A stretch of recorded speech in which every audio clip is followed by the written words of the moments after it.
Hey everyone, and welcome back to my channel. If you're new here, a very warm welcome to you. My name is Lethu and thank you so much for tuning in. So if you're into personal growth and self-help content, this is the channel for you. Please do press that red subscribe button down below to join the family, and let's get into today's video. So today I want to talk about how to set goals and actually achieve them. And the first thing that I'd like to recommend is to focus on things that you have control over.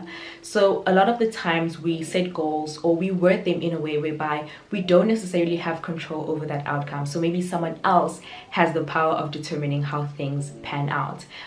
For example, I set the goal and I said to myself that I want to get a job. So my goal was get a job. That was my wording, and I did not necessarily realize that I don't have control over that. I can't determine whether someone hires me or not, whether a company hires me or not. But what I do have control over is the number of applications that I send out every single day, the way I present my CV, my motivational letters. Those are all things that are within my sphere of control. And when you aren't getting that job, it can be really discouraging. So that wording on its own can really demotivate you. Whereas if you focus on things that you do have control over, that can really boost your confidence and it can be really empowering. Same thing with, number of subscribers. I see a lot of people putting the number of subscribers that they want at the end of the year on their vision boards. You can't force people to subscribe to your channel. You can tell them all you want to subscribe, but it's up to them. So the power is in someone else's hands. But what you do have control over, what you can do is maybe upload more frequently, work towards improving the quality of your content. Those are things that are within your sphere of control. So focus on that instead of wording it in a way whereby you're putting the power in someone else's hands. Make it obvious. Many people think they lack motivation when what they really lack is clarity. So I cannot stress enough how important it is to be as specific and as detailed as you possibly can be with regards to what you're working towards and how you're going to get there. So like your actionable steps that you're going to take in order to achieve that goal. Because when you have a clear layout and a clear structure as to how you're going to go about that, it filters out any confusion, any ambiguity that may exist, and it gives you the confidence to get started on that goal. Whereas if you don't have that clear structure and you don't know how to go about it, that will cause you to do a lot of procrastinating, and you're going to go into it with a fearful mindset. And whether we choose to acknowledge this or not, the energy that we put out there is the energy that we receive back. So you're going to manifest those fears.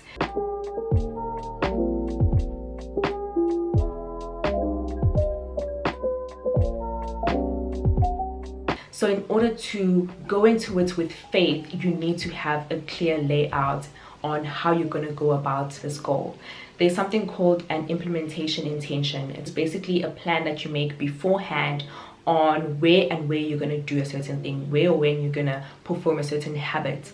So for example, you can say, I will do a certain thing at a specific time at a certain location. I read about this in the book Atomic Habits, and a lot of the things that I'm going to mention later on in the video are also from the book Atomic Habits. There are studies that have shown that people who have this implementation intention, who are this specific about their goals and how they're going to go about their goals, or how they're going to go about achieving their goals, are most likely to achieve those goals, unlike someone who just doesn't have a plan.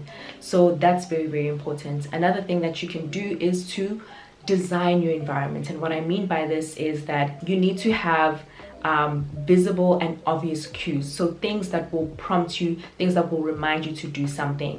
I spoke about this in my systems versus goals video, where I was saying that I have certain visual cues that remind me to do certain things. So a visual cue is something that reminds you to do something. And in order for me to achieve my goal of reading every single day, I place my book by my bedside. That reminds me every single night to read. So I can never make an excuse and say I forgot, because it was right there where I can see it. So that allows me to be consistent with my goal by designing my environment. Another way to make things obvious for yourself is by implementing something called habit stacking. So habit stacking is identifying a current habit, something that you do every single day. It's automatic, it's ingrained within your daily routine, and then stacking onto that a new habit or a new behavior, that thing that you want to do in order to achieve a certain goal. So basically you'll just say, after this current habit, I will do this new habit. So let's say, for example, your goal is to have more quiet time. So you want to have quiet time every single day. You want to connect with God every single day. So you'll say, after having coffee, I will read my Bible. And what this does is that it allows you to incorporate this new habit into your daily routine, and it allows you to be more consistent with achieving your goal because you are stacking it with something that's automatic. So something that's already ingrained within you. So therefore, automatically, this new habit is going to become automatic. So that's how you make it obvious for yourself. Make it attractive. So we all have a chemical in our brains called dopamine. Dopamine is known as a feel-good neurotransmitter.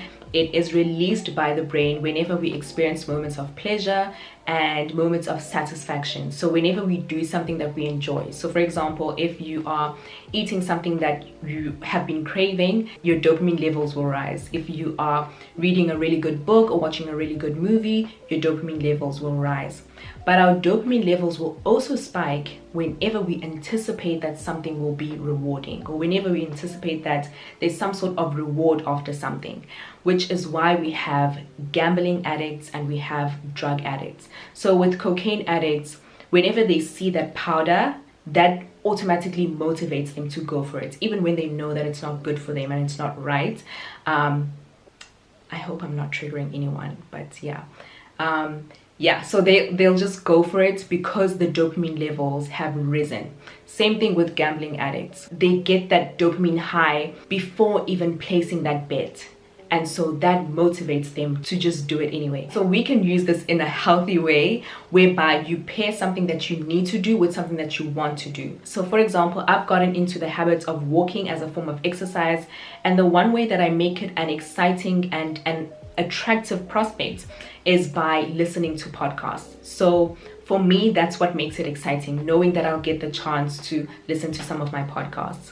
So you can do the same thing too. Pair something that you need to do with something that you want to do. And you can use habit stacking in this case as well, whereby you have a current habit. So you'll say, after a current habit, I will do something that I need to do, and then I'll do something that I want to do.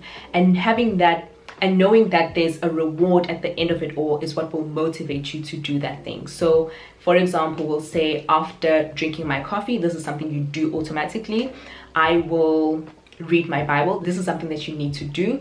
And then I will read a novel. This is something that you want to do.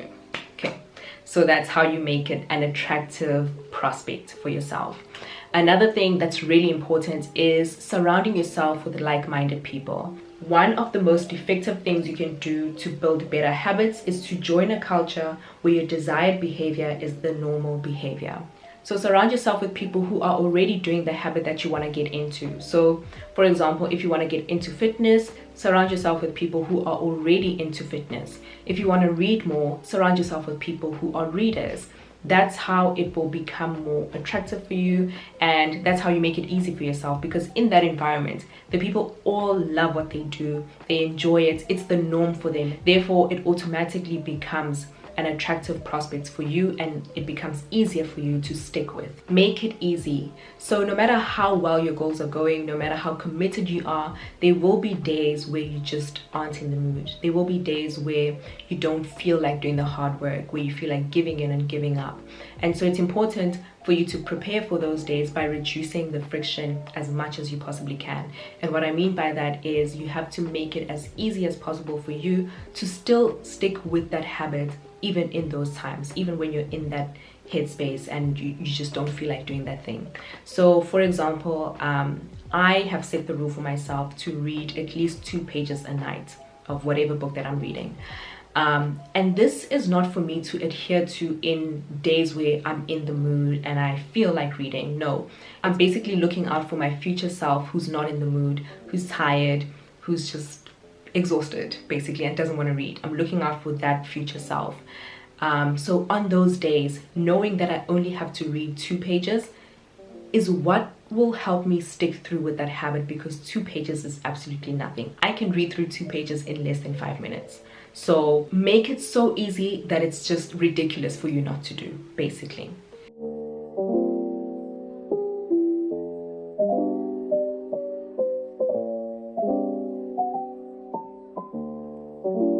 And it's also important to prime your environment to make the future action easy. In order for me to stick through with exercising at least 5 times a week, I make sure that my workout clothes are out in the open where I can see them. It's obvious, it's right there, and I can't make any excuses, because you know, when we're not in the mood, it's so easy to make excuses. Like when you don't want to attend a lecture, you're sleeping, you're tired, you can easily convince yourself why you shouldn't attend the lecture. You can easily think to yourself, oh, the lecturer reads from the lecture slides anyway, so why should I bother? So you have to prepare yourself for those times. And for me, it's making sure that my workout clothes are out in the open. They aren't hidden away in my wardrobe. I won't have to do a lot of work in order to, you know, to do this habit. So I won't have to go through my clothes looking for my workout clothes in order to work out. So you want to decrease the number of steps between you and your good habits, or you and your goal. So yeah, prime your environment and reduce the friction. Make it satisfying. So one way you can stick through with your habits that will lead you to your goal, to commit to your goals, is by rewarding yourself after doing the hard work, rewarding yourself every time you complete that habit. But of course, it has to be perfectly aligned with what you're trying to do and what you're trying to achieve. So what I mean is, you can't reward yourself with a McDonald's burger after working out. It goes against what you're trying to do. It's counterintuitive, and you won't make any progress at that rate. So make sure that it's perfectly aligned with what you're working towards. Another thing that you can do is to implement habit tracking into your daily routine. So basically, a habit tracker is just a tool that you use to reinforce a certain habit by keeping track of the progress that you're making. So every time you complete that habit, you cross it out on your calendar. You cross it out, or you tick it off on your calendar. And what I love about habit tracking is that it's a really good motivator, and it's really satisfying in the moment, because when you complete that task and you cross it out on your calendar, or you record it on your calendar, it's satisfying to see that you are making progress. It's satisfying to know that that's a win for the day, you know. And it's also motivating to see yourself building that streak. So crossing out those days, going weeks and weeks, you know, building that streak is really satisfying, and it's really motivating. So you wouldn't want to put yourself in a position where you're self-sabotaging after seeing the amount of progress that you've made. And lastly, it acts as a visual cue. So it reminds you to act. When you see those crosses or those ticks, it reminds you to do that thing. It reminds you to do that habit. So those are the ways that you can make it satisfying for yourself to commit to your goals. Identify yourself as the type of person who does that habit. So let's say, for example, you're someone who is trying to quit smoking. It's important for your narrative to be, I'm a non-smoker, instead of I'm trying to quit smoking. Because if you identify as a certain kind of person, you show up as that kind of person. So it's easy for you to make compromises and to make certain exceptions if you're someone who's trying to quit smoking. Like if someone offers you a cigarette, you know, it's easy for you to say, oh, okay, just this once. But if you identify as a non-smoker, there's no room at all for those kind of exceptions. There's no room at all for any kind of compromise, because you are a non-smoker. So it's basically a fake it till you make it kind of thing. You have to internalize the success before it manifests itself, because like I said, you receive the energy that you put out there. So this is actually one of the reasons why I like to write my goals in the present tense. I will say things as if they've already happened. And a lot of really successful people speak highly of this practice. It's easier for things to become a reality if you already feel like it's a reality. So yeah, reflect and stay accountable. So I've gotten into this habit of setting mini goals for every month, and then at the end of the month, I like to go back, review and reflect, see how the month went, see how much progress I'm making, how my habits are working out, are they working out, you know. And that's how I keep myself accountable. And if something isn't working, then I make the necessary adjustments. And I think that it's important to remember to treat this as an experiment, because a lot of the times we look at people who are successful with their goals and we think to ourselves that we should chase after the same goals in the same way that those people achieved them. So you think that if someone was able to get this really amazing body by going to the gym 5 times a week, that will work for you as well. When in reality, we are very different people. We have different personalities. So you may be an introvert and going to the gym may, you know, cause anxiety for you. It just may not work for you. So instead of sticking with something that isn't working for you, make adjustments. Don't be afraid to make adjustments. So you could try out home workouts, and that could be a much more pleasant experience for you, and that way you can end up achieving your goal. Don't be afraid to make those adjustments. Remember that we're all very different people. We live very different lives. So don't just look at someone and think, what works for them will work for me. Look at your own life and work based on that. Set systems that are based on your lifestyle and your personality. And I spoke about systems in my previous video, so if you haven't checked that out, please do check that out. I will link it in the cards up here. Yeah. And last but not least, give yourself some grace. So before I get into this point, I just want to remind you all of the importance of being anchored in your why.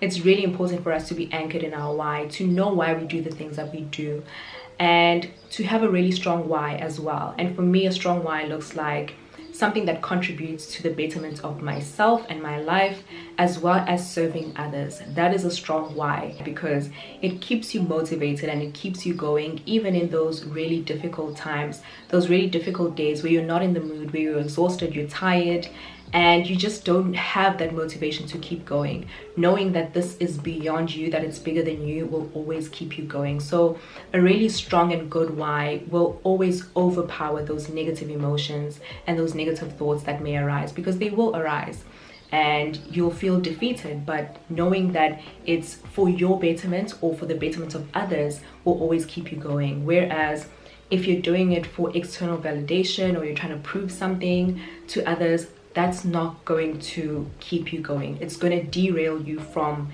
your course. So have a strong why, remind yourself of your why, and that will keep you going. It'll keep you motivated to keep going.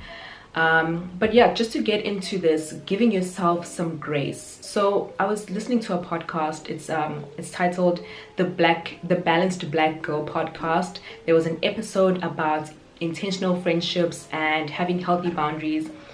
And the guest, her name's Zuri Adal, she was speaking about the importance of listening to our bodies. I love what you said about kind of the foundation of how you take care of yourself being listening to your body, because I think for a lot of people, that's the hardest part. Mm-hmm. Like, people can get into a good flow of momentum where maybe they're moving around a lot, but that ability to listen to your body and be like, okay, but is this what my body needs right now? Like, that discernment is so valuable. So valuable. It's because everyone's body, I'm sure, has different needs as well. Listening to our body is the same thing as listening to our spirit. Like, our spirit talks to us through our bodies. And not judging it, like not needing to know why, has also been a really important tool for me.